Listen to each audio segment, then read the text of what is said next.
अगर आप नया ऑडियो वीडियो देखना चाहते हैं तो हमारे चैनल को सब्सक्राइब करें और घंटी को दबाना ना भूलें।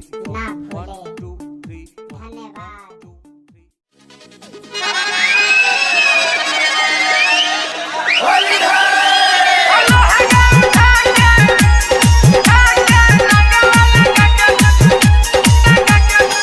होली में नई के भतार, होली में नई के भतार, लहंगा उठा के रंगवा लगा के मजा ले लो यार।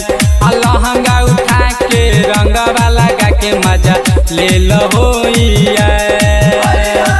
होली में नई के भतार, होली में नई के भतार, लहंगा उठा के रंगवा लगा के मजा ले लो यार। लहंगा उठा के रंगवा लगा के मजा ले लो यार।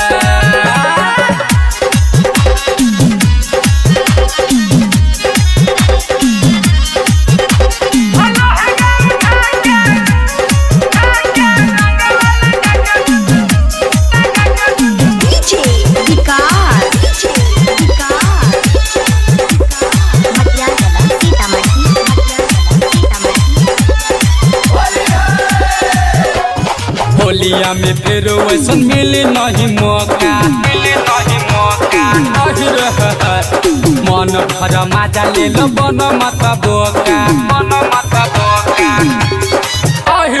होलिया में ऐसन फिर मिली नहीं मौका, मन भर मजा ले लो बन मत बोका। मन भर खेल होली खोल के हमर चोली, मन भर खेल खोल के हमर चोली। की रंग दा, की रंग दा, की रंग दा खोल के जोगार, की रंग दा खोल के जोगार। लहंगा उठा के रंगवा लगा के मजा ले लो यार। लहंगा उठा के रंगवा लगा के मजा ले लो यार।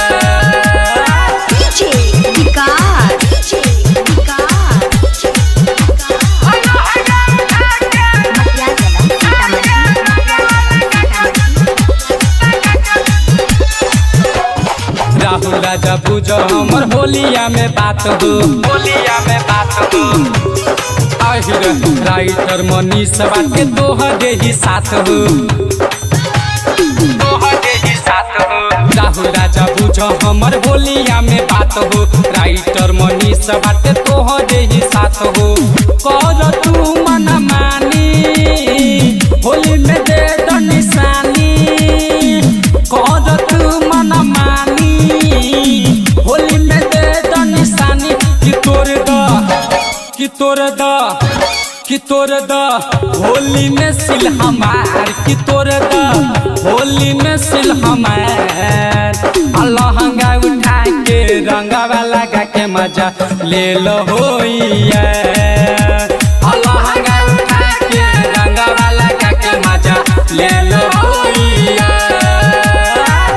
होली में नई के भतार, होली में नई के भतार, लहंगा उठा के रंगवा लगा के मजा ले लो यार।